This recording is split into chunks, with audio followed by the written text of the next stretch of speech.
Something that would have made my 20s dating experience just much more enjoyable and fun is if I didn't take every single guy I liked, and for what reason we are unsure of, but so seriously. And if I didn't spend so much time after they ghosted me or after things didn't pan out, like if I didn't spend so much time like sulking and being sad and obsessing over these morons, I could have had so much fun.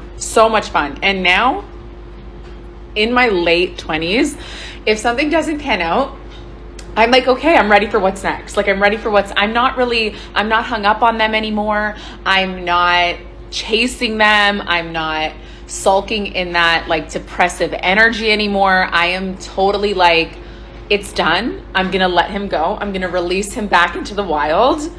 Wasn't supposed to be, wasn't my person. Like, let's up, baby. Like, who's next? Like, what's going on? And it's main character energy.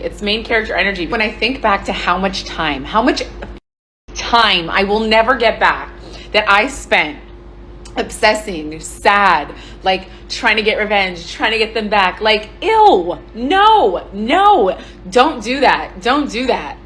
You are wasting your time and your energy. It's precious. You will never get that back, baby.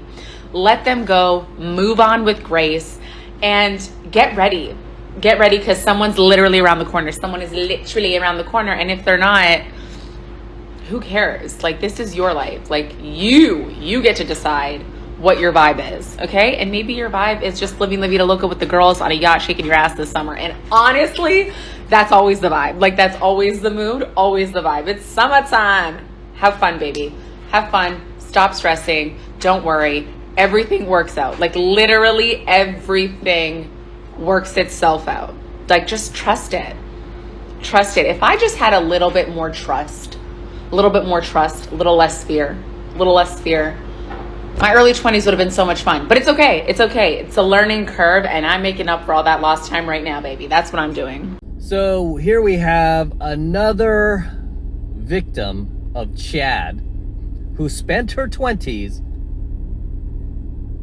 riding the CC, banging all the high value guys, and now that she is being essentially kicked off the carousel due to the fact she's now in her 30s, she is suddenly wising up and talking about how now nobody is going to take advantage of me. Now nobody is going to hurt me the way Chad did. Well, don't worry about that, because yeah, all you have from this point on is Brad. So yeah, I mean, we see the damage that Chad does here, and you know, basically how Chad just leaves these chicks in the dust once he's done, right? And she's talking about how, from this point on, I'm never gonna sulk over anyone again. I'm never gonna get my hopes up over anyone again. I'm never gonna be fantasizing about anyone again. I'm never going to be romantic with anybody again. I mean, this is why we call them damaged guys.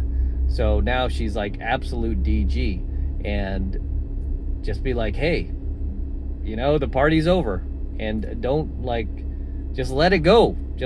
But obviously she can't let it go. I'm getting a little distracted because this guy is circling, filming my car right now.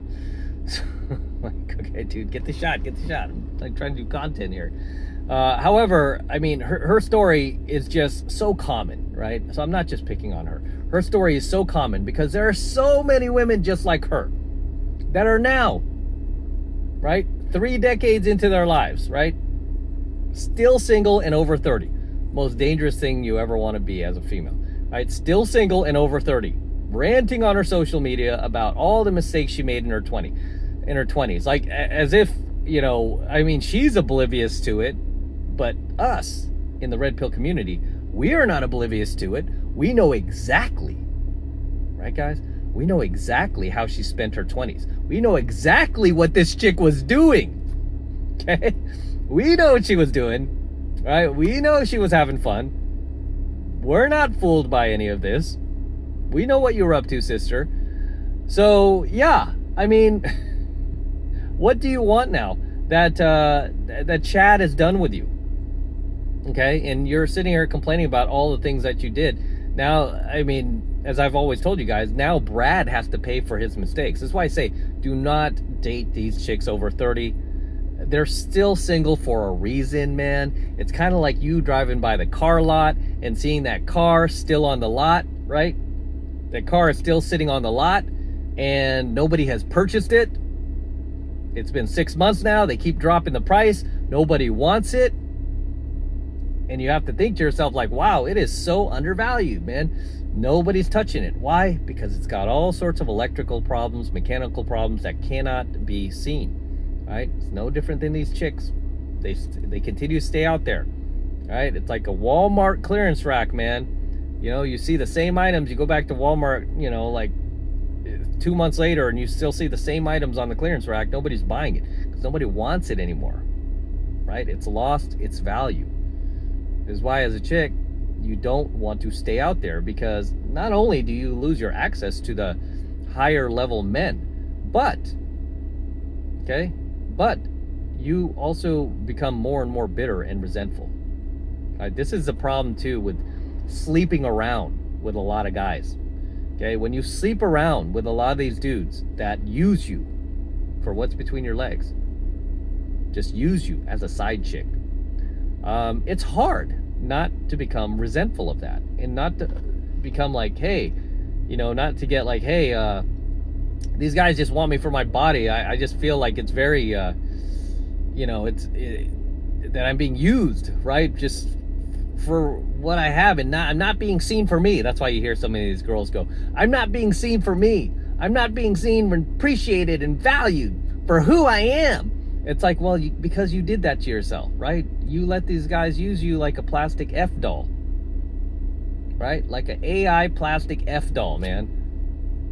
And now they're done with you, and now you're upset about it, right? You participated in this transaction. If you don't want those feelings, don't participate in this transaction. Find yourself one man, okay? One man to settle with.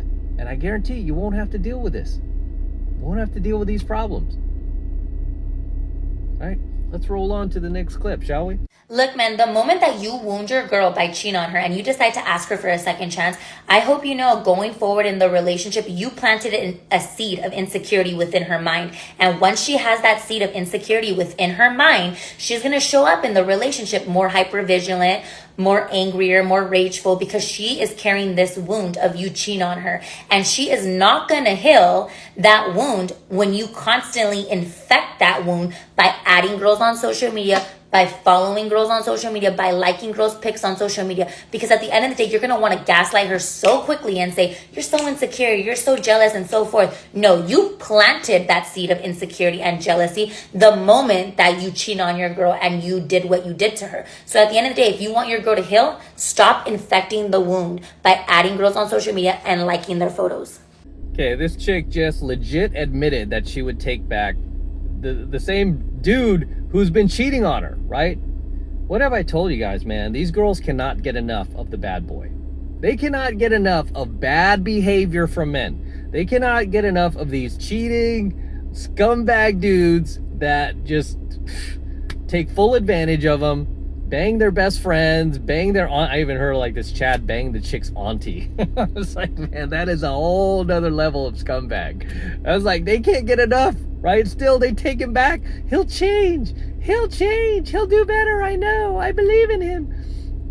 However, if you try to pull that on her, like Mr. Beta Brad, if you try to cheat on her, she is just out the window. She will friggin' make sure she gets all sorts of vengeance on you. She'll key your car, break your windows, friggin' file false restraining orders. You know, she'll do stuff like that. Okay, I mean, this just never gets old, these chicks. And then they wonder how they become the DG, right? It's like, but it starts with the lips, right? I mean, we already see like she hates herself. She has to do her lips, very insecure with herself. So I gotta like plump up my lips at 350 psi. You know, if you don't want to be treated like a side chick, maybe you should not look like a side chick. Okay? Because the optics here are important, right? If you want to look like somebody's girlfriend or look like somebody's wife, You have to dress the part, right? It all starts there. Okay, it's like you go into a movie. Go into a movie, you want to see the actors in character. You want to see them wearing the appropriate wardrobe to make you believe it, right? I mean, so these chicks, the least they could do is make you believe it, right? I mean, dress the part for Pete's sake. Act the part. It all starts there. Because if you can't even do that, then guess what? Maybe you're not, wife material. Maybe you're not girlfriend material. Maybe you are a side chick. Because you're not dressing like a girlfriend or wife. You're dressing like a side chick. And you're looking like a side chick. And you sound like a side chick. And it reminds me of an old saying. If it looks like a duck, walks like a duck, and talks like a duck, it's probably a duck. Next clip. One thing I love so much about getting older is that if a guy isn't meeting my standards or giving me what I need, I'm no longer questioning how come they're not doing that or craving it. I'm honestly kind of turned off by it, because guys who know what they want and put in effort are sexy, and guys who don't are immature. Here we have another 30, 40-year-old woman. Another statistic of the Chad, now that she's like in her 40s, talking about how, I used to put up with this bad behavior. I used to let guys ghost me, and not communicate and be emotionally unavailable. But now that I'm 45, been ran through by a few hundred guys, I'm not putting up with it anymore. No. You know what's sexy to me now at 45, postmenopausal? What's sexy is communication. What's sexy is a guy who calls me on time. What's sexy is a guy who shows up on dates and buys me flowers and opens my car door. Guy who's chivalrous. That's what's sexy. No.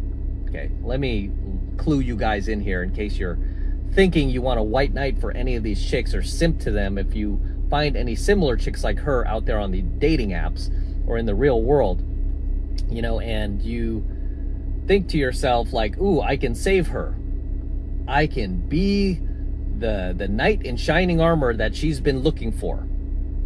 Let me clue you in. She's still single for a reason, okay? And believe me, there are many guys just like you who have tried to do that, who have tried to be nice to her, who have tried to buy her flowers, who have tried to be chivalrous, who have tried to give her the world. And you know what she's done to those guys? You're right. She has kicked them all in the nuts. Even in her 40s, she will still kick those guys in the nuts. I've always told you guys, never listen to what a woman says. Instead, watch what she does.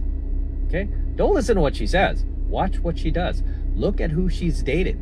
That will tell you everything you need to know about that woman. You don't know how many women I've met in the past, especially in these venues sometimes, and they tell me about how many guys they've had. Like, I've had nothing but cheaters, man. I've dated nothing but cheaters and AHOLES and jerks.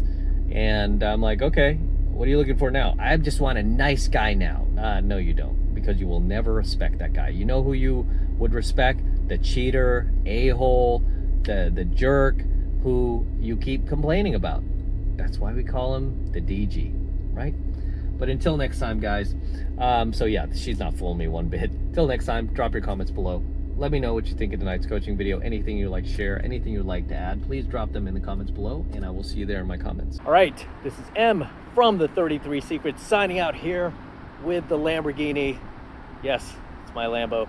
Go to Matt Cross Official, my IG, see the entire process of me purchasing this vehicle. It took about 2 months to close, and the same guy who delivered my DeLorean also delivered my Lamborghini. TJ at Florida Exotic Transport. If you ever need to transport a muscle car, exotic car, he's your man. So very excited about this vehicle. It's actually a pretty rare find. It's Rossifesto Red, which is one of the rarest colors for Lamborghini. It's a $14,880 option, believe it or not. I was on a hunt for one for over 2 years, just like I was my DeLorean. Finally found one. It's got super low miles, 11K, not bad. And we're gonna be featuring this car a lot more here on the channel for many years to come. This is gorgeous, isn't it? Whew. Oh my gosh, take a look at this. It hasn't dried yet, but I'm still putting this on there. It's my IG tag. But as always, gentlemen, make sure you smash that like button below. Do it for the Lamborghini and the DeLorean. I still have it, by the way. I'm not selling the DeLorean. I'll probably keep this car for a little bit, but DeLorean is gonna stay. So we'll get the DeLorean back on here pretty soon, but enjoy the Lamborghini. And again, smash the like button, smash that subscribe button as well. Helps me out a ton with the YouTube algorithm. And for you guys who want to support my work and all of this red pill, gold pill, platinum pill content that I'm teaching you even further, best way to do that is by jumping into my monthly online coaching program, 7 Months to Mastery, where I'm teaching guys just like you how to go out there into the world and approach and close the youngest, hottest, and most beautiful looking women on the planet. I'm talking about 8s, 9s, and 10s, same exact type of women that myself and all of my coaching students all around the world now are out there approaching and closing every single week. And I kid you not, we are making it happen every single week. And I want you to become one of us. I want you to join us. And right now it's only $1 for the entire first month of coaching lessons from me in Mastery. So take advantage of it. It's the best way to support my work. If you love what I'm doing here, if you love what I'm teaching you here, and you feel like I've added value to your life, this is the best way to pay me back. Get into my monthly online coaching program, 7 Months of Mastery. All you need to do is click that link below in my description box. It will take you over to my website where you can get signed up right now. It just takes 2 seconds. So do that now, and I'll see you in my next coaching video. I'm out with the Lambo. Till next time. Whew, so sweet.